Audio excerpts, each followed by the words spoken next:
today on Ag News Daily. When we get precipitation like this and we're losing nitrogen from our soil, it's not making it into the crop. We know that in any given year, up to 50% of the nitrogen that we apply could be lost from the soil or not make it into the crop. So thinking about how can we diversify our nitrogen management plan to increase the resiliency of our cropping systems. Well, welcome back to another edition of the Ag News Daily Show. Delaney Howell and Michelle Stingler here. Tanner is out in the field today, Michelle, so we're giving him the day off. Well, that's fun. I don't know if he's had a day off recently. I guess a day off from the podcast doesn't mean a day off from work. So I know a lot of farmers are getting out into the field here in central Iowa. What about up there in Wisconsin, Michelle? Yeah, same. There's a lot of corn silage being taken out, so soon we'll start corn and soybeans. So yeah, it's crazy to think about. October is just right around the corner. It is next week, in fact. And heading into the month of October, we're going to continue to see some dry conditions heading into next week. We've certainly seen a lot of dry conditions persisting across the Midwest this week. I've talked to quite a few farmers across the Midwest who have said they could certainly use some rainfall as they're getting into the harvest season. Of course, combine fires are top of mind for growers in some of those drier areas. And in fact, Nebraska is on track to have the driest September on record in terms of rainfall. There is some potential for rainfall due to the remnants of Hurricane Helene, especially near the Ohio River Valley area, which could help alleviate some of the ongoing drought. But the hurricane made landfall on Thursday over the Florida Panhandle, and as it moves northward, it's expected to bring additional rainfall with it. This could impact harvest activities, but also bring some of that much needed moisture to the area. Although winter wheat also could benefit from some increased moisture. We've also been having abnormally high temperatures for this time of year, and dry weather has accelerated corn and soybean maturity. It's also depleted soil moisture reserves, and that remains a significant concern for pastures, some immature crops, and recently planted winter grains. Currently, the U.S. is experiencing about 70% of the country in abnormally dry conditions, according to the National Weather Service's recent outlook there. And there's also growing concerns about low water levels on the Mississippi River, which could impact barge traffic. So I'm sure our friend Mike Steenhoek at the Soybean Transportation Council will have more to come on that subject. Michelle, but what have crops been looking like, and where are we at with our planting harvest progress? Well, right now we're looking at 14% of the nation's corn crop has been harvested, up 5% from last week. 65% of the crop is still rated good to excellent across the 18 states growing the majority of the nation's corn, according to the latest crop progress report, maintaining the same value as last week and higher than last year's 53%.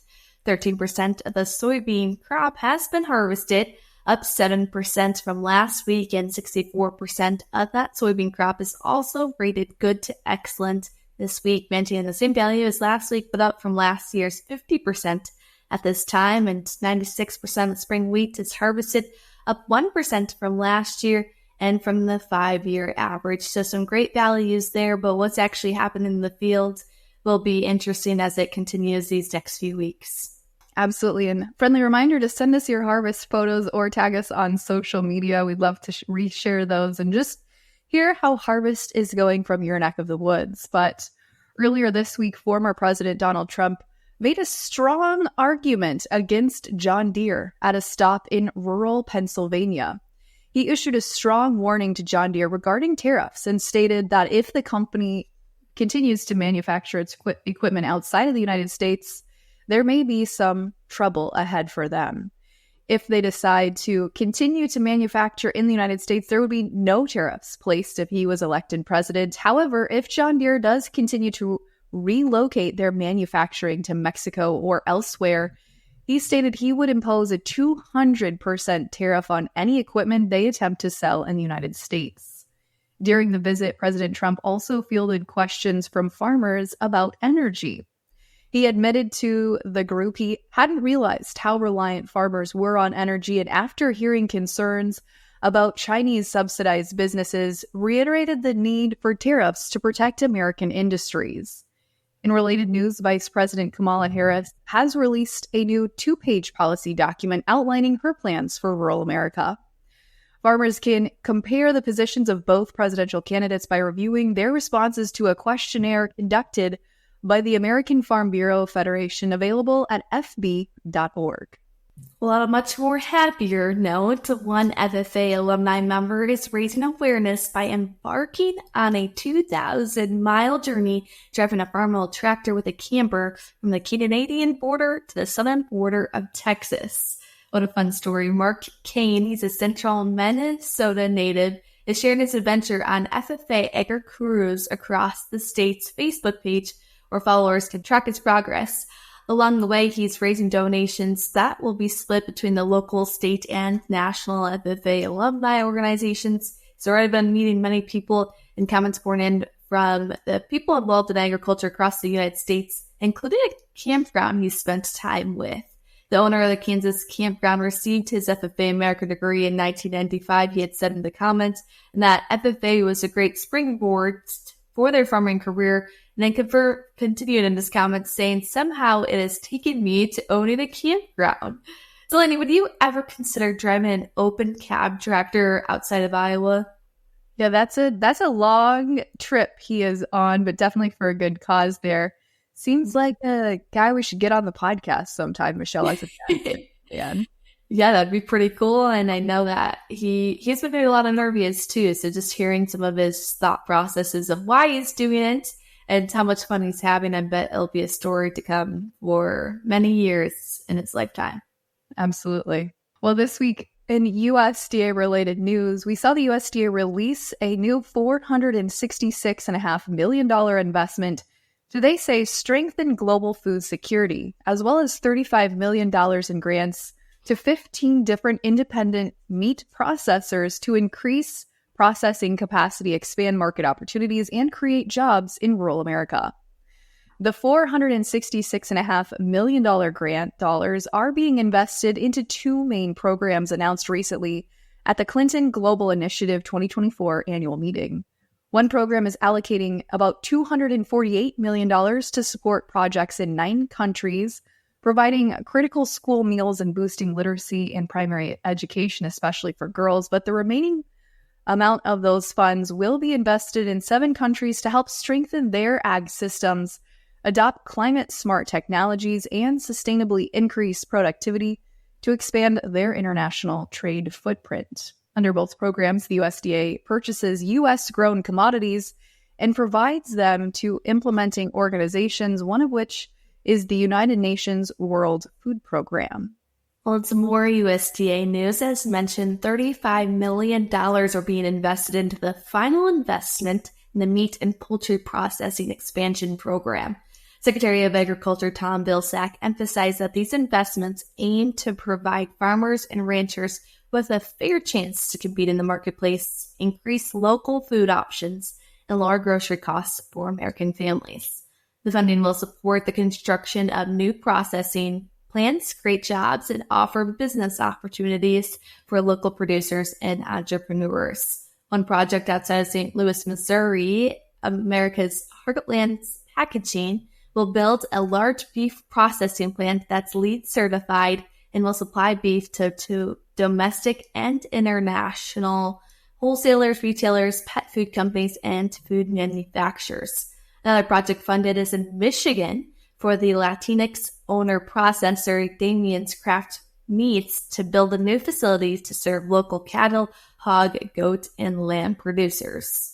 Yeah, and I think I saw on LinkedIn the other day, good friend of the podcast, Katie Olthoff, who used to be with Iowa Cattlemen's Association and started Chop Local a few years ago. I think they got a grant as a part of this program. So great to see some of those dollars being invested right here in the state of Iowa. One other thing that's top of mind for growers here in the state of Iowa and beyond is the 45Z tax credit that should go into effect starting in January. This week, a bipartisan group of lawmakers introduced the Farmer First Fuel Incentives Act on September 24th, aiming to restrict eligibility for the 45Z clean fuel production tax credits to limit it to renewable fuels only made from domestic feedstocks. The proposal is gaining momentum in both the U.S. House of Representatives and the Senate, and it seeks to extend the 45Z tax credit to a full 10 years for the production of clean transportation fuels within the U.S. Originally passed as part of the 2022 Inflation Reduction Act, the credit is intended to boost U.S. energy independence and encourage the production of biofuels using American-grown feedstocks and creating new market opportunities for U.S. farmers. The value of the credits varies depending on the carbon intensity score of the fuel, but is not currently limited to just sourcing domestic feedstocks the way the rule is currently written. However, the U.S. Department of Treasury has yet to even release guidance on how the new 45Z tax credit will be implemented, and that program is set to take effect January 1st. I spoke with Mitchell Hora, CEO and founder of Continuum Ag, and he shared with me that while it's great to have bipartisan support for this 45Z tax credit, and there is an indication of an extension, it's a little bit putting the cart ahead of the horse. We still need strong, friendly rules to get 45Z started, and we need to use that GREET model to enable farmers and biofuel producers to collaborate together. So we still don't have guidance on that 45Z tax credit and how it's going to be implemented. So like he said, putting the cart a little bit ahead of the horse here. And it's great that folks are thinking about protecting U.S. farmers, but we need guidance first on how this is even going to work. According to a press release sent by senators and representatives, the 10-year extension would provide the ethanol industry with both time and financial support needed to build infrastructure that reduces reliance on foreign fuel, opens new markets for U.S. farmers, and boosts ethanol production across the Midwest. So just a little bit of a headline update there, Michelle. I'm sure more to come on that story. Mm-hmm. It's interesting to continue to follow along, and what will come before application in January is a lot for Congress to act upon yet as they close on their legislative session here shortly. But talking about ports, a potential strike by the International Longshoremen's Association could impact operations at more than 3 dozen U.S. ports due to ongoing contract disputes with the United States Maritime Alliance. The current contract is set to expire on September 30th. As of this morning, Friday, September 27th, no agreement has been reached, though the situation is evolving rapidly. Arlen Stonex warned that a strike would likely affect containerized agricultural exports, including products such as soybeans, soy meal, dried distillers grains, chilled or frozen meat, eggs, and other livestock producer products. However, he noted that the impact of bulk commodity movement is expected to be minimal. Suderman also predicted that costs would increase, particularly if there's a blow to meat exports. It would harm the livestock industry and, in turn, reduce domestic corn and soybean consumption. The contract in question covers all ports from Maine to Texas, which handles approximately 41% of the nation's containerized port volume. According to Suderman, the union is seeking a 77% wage increase over 7 years, while resisting efforts to increase more automation, but shippers are advocating to reduce costs. These demands could drive up freight rates for both U.S. exports and imports in the months and years ahead. Absolutely. And Michelle, we almost forgot to mention it, but September 30th is the deadline for the next U.S. Farm Bill, with no Farm Bill really in sight. House Agriculture Committee Chairman G.T. Thompson has been meeting with congressional leaders this week on agriculture policy to try to secure last-minute funding on passing the Farm Bill. And earlier this week, he was joined by dozens of House Republicans to press Speaker Mike Johnson to schedule a vote on the 5-year legislation before the end of the year.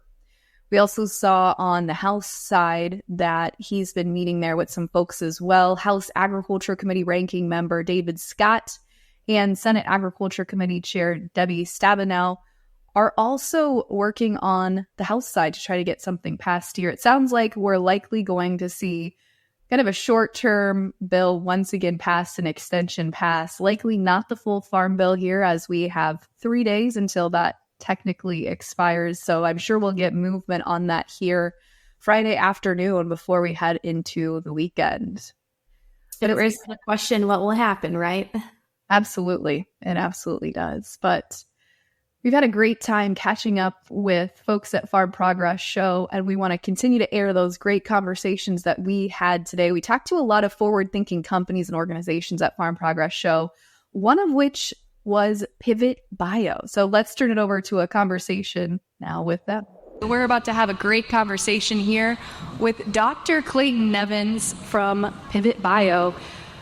Clayton, thanks for joining us as a senior agronomic scientist for Pivot Bio. I'm sure you get to see a lot of cool and unique things, which we're going to dive into here in just a little bit. But I'd love to start with your background, because before we started recording, you were sharing that you've had kind of an interesting path to get into nitrogen-focused research that you're doing here today at Pivot Bio.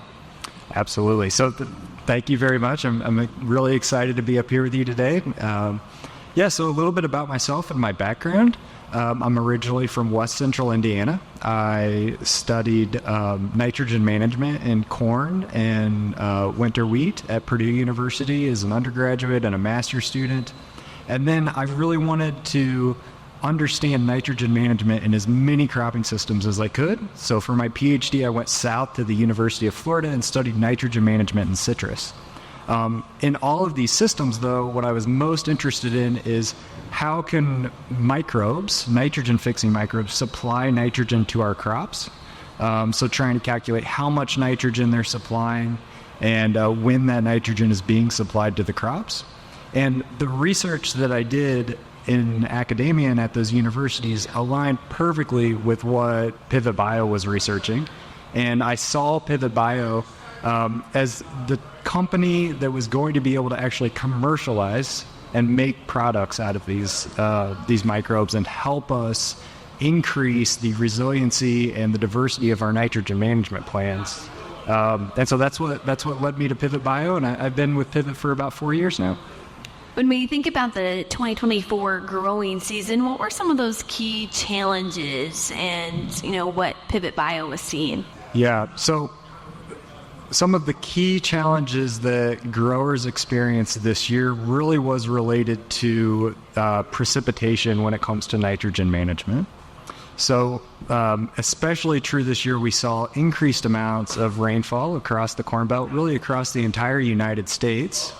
And when we saw those intense rain events, we lost nitrogen from the soil. So nitrogen's not making it into the crop and supporting our yield potential. For example, we have nitrogen that's leaching through the soil profile, or volatilizing or denitrifying into the air, so leaving the soil as a gas, or even running off the field when we get intense amounts of rain in a short period of time. And so I think that really is one of the biggest challenges that growers face this year, losing nitrogen from the soil. And I'm curious to know, in some of the research that you've done through your PhD, through your undergrad, looking at years like 2024, when we saw such intense leaching, as you mentioned, have you seen or did you do any sort of testing that led you to really being able to help maybe provide some answers to growers here in 2024? Yeah, absolutely. So when we get precipitation like this and we're losing nitrogen from our soil, it's not making it into the crop. We know that in any given year, up to 50% of the nitrogen that we apply could be lost from the soil or not make it into the crop. So thinking about how can we diversify our nitrogen management plan to increase the resiliency of our cropping systems. And really, Pivot Bio has developed a product, a microbial nitrogen source that can help us do that. So at Pivot Bio, our commercial product for corn is Pivot Bio Proven 40.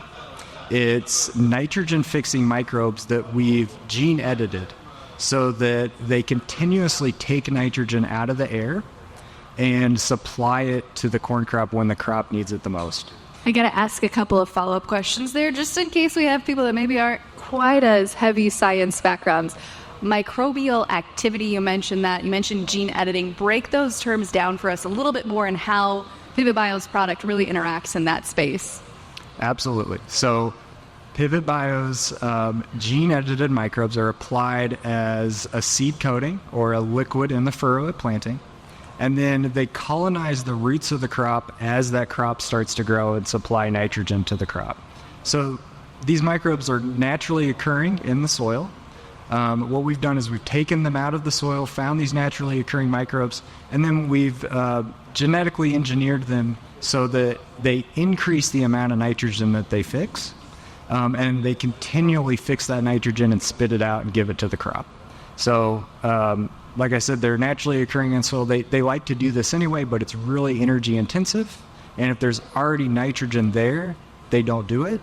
What we've done is we said, okay, always make nitrogen and always provide that to the crop when the crop needs it. And we're talking about the addition. How does that really impact what we're seeing at yield time? You know, we can add so many things to our crops to try to make them better, but what is this actually doing? Yeah. So by including Pivot Bio Proven 40 in your nitrogen management plan, you're automatically diversifying your nitrogen plan and you're increasing the resiliency of your crop. So an example of this is the research we've done the last 3 years with a lot of our grower customers. We've had on-farm trials at over 3,000 fields across the United States and 30 different states, where we're looking at the impact of Pivot Bio Proven 40 on crop health compared to areas of the field where we didn't apply the product.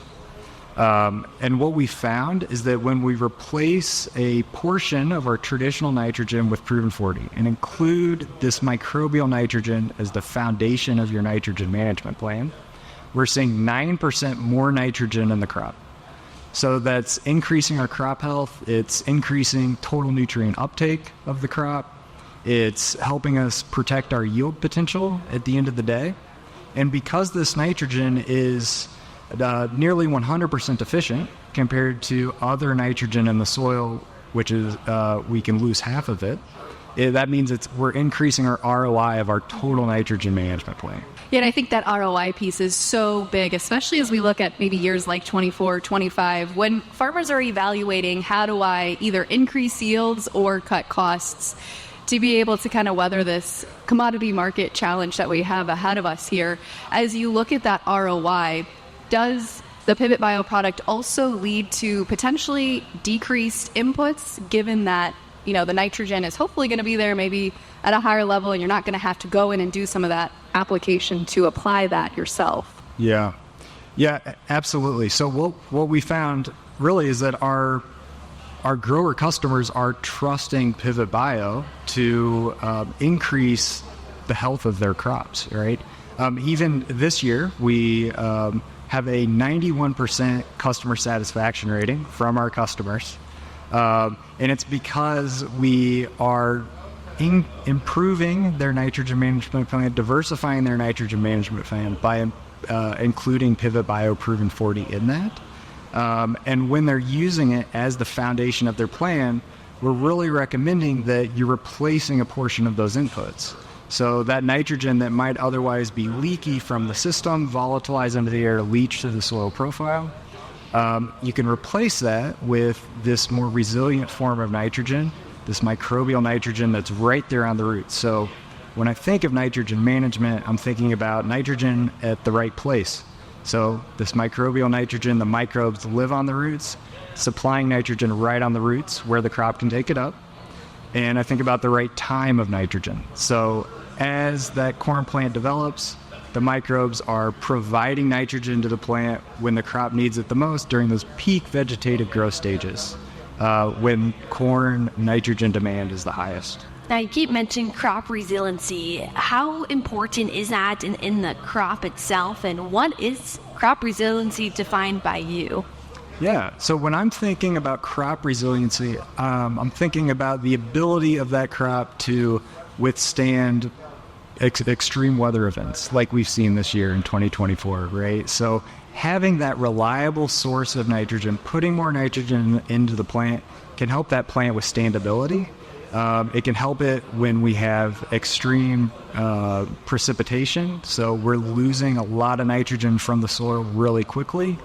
It helps it when we're thinking about maintaining and setting that yield potential early in the growing season.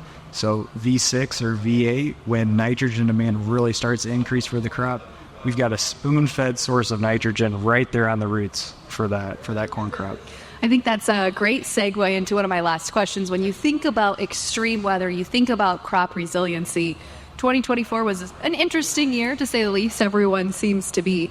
But as we think about maybe the leaching or some of the issues we had this year and where Pivot Bio fit into that nitrogen management plan, how does that set growers up for 2025 and beyond? Yeah, I think what we've seen in 2024 is just how much of an impact, including Proven 40 in that foundational piece of your nitrogen management plan, can have on being able to increase the standability of that crop and to get more nitrogen into that crop when your crop needs it the most. So as we're thinking towards 2025, now is a really good time. We're starting to think about fall anhydrous applications. So are we in a situation where we could replace 30 or 40 pounds of that fall anhydrous application with a nitrogen that's going to be there when the crop needs it the most? So when a crop is growing, we've got that Pivot Bio microbial nitrogen right on the roots supplying nitrogen when that crop needs it. What an insightful discussion we had here this morning. What else would you like to add? Yeah, I think I would just add that I want growers to know that there are options to diversify our nitrogen management plans to increase the resiliency of our cropping systems. And one way to do that is including Pivot Bio Proven 40 in your corn nitrogen management plan. I'd also add that, at Pivot Bio, we really understand the evolving financial dynamics of the ag landscape right now. And because of that, we really want to support growers, and to do that, we've lowered our price in 2025, and alongside that, we have a 0% financing program. I'm going to say that's pretty unique to see an input company actually lower prices. It feels like farmers are always thinking, when are companies going to lower? So I appreciate you calling that out. If any of our listeners or viewers want to find out more information about Pivot Bio, how to get it integrated into their next year's crop cycle, where can they go to find more information? You can find your local representative at pivotbio.com. Great. Well, Clayton, thanks so much for joining us. We certainly appreciate your time. Thank you very much. Well, Delaney, what's happening in markets this week? Well, we certainly had some big news this week as the People's Bank of China unveiled a big, massive stimulus program in coordination with China's Securities Regulation Commission and the National Financial Regulatory Administration. In all, the stimulus program provides cuts to the bank's reserve requirements by 50 basis points, which is expected to inject about 1 trillion yuan, or about $147 billion, into China's economy, really trying to hit some specific GDP numbers here as we wrap up the third quarter. Taking a look on the livestock side, the U.S. hog inventory report was released this week as of September 1. There were 76.5 million hogs and pigs on U.S. farms, up slightly from September of 2023 and up 2% from June 1st of 2024 when the last quarterly report was released. Some other interesting findings in the report noted that of those 76.5 million hogs and pigs, 70.4 million were hogs that were market hogs, and the remaining about 6 million were breeding stock there. In the energy sector this week, U.S. commercial crude oil inventories, excluding the Strategic Petroleum Reserve, dropped by 4.5 million barrels to 413 million barrels for the week ending September 20th, putting them roughly 5% below the 5-year average for this week of the year. Gasoline stocks fell by 1.5 billion barrels, leaving them 1% below seasonal levels, and ethanol stocks slipped to 23.5 million barrels last week as processors were shutting down for some seasonal maintenance ahead of new corn crops hitting the pipeline, down 23.5 million barrels from the previous week, but still above the 20 million barrels on hand a year ago. We also saw ethanol production dropped to 994,000 barrels per day in the week ending September 20th. As, like I said, processors are really getting ahead of things, doing some maintenance here before we see a big corn crop coming in the door. In the grain markets this week, soybeans took a big tumble on Thursday, down 12.25 cents in the November new crop contract after 3 consecutive days of gains. But despite stronger export sales, we saw that massive pullback here on Thursday. Heading into the trade here this morning, Michelle, as we're recording today's episode, looks like soybeans were trading kind of with neutral to maybe a little bit in the green here. So it'll be interesting to see how we wrap up this Friday's trading session. And corn continues its choppy trade this week. Still seeing support at that market low that was put in August, late August there.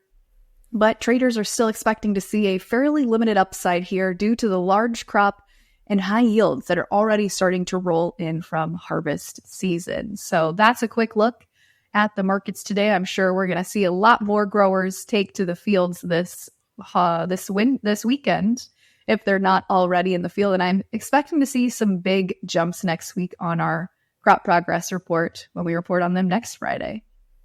And beyond the soybean and corn crop that farmers are harvesting, there's a lot of specialty crops as well. It's officially fall. So is there anything that you like to do at this time of the year beyond helping here and there with harvest?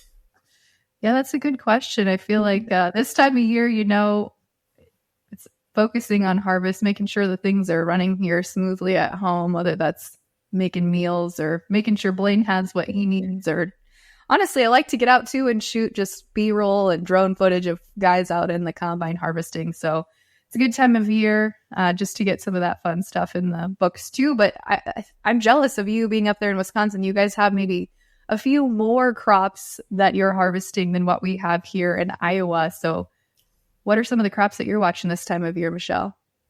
And now I keep seeing some pictures about potato harvest. I think that's about to wrap up. So that's pretty cool.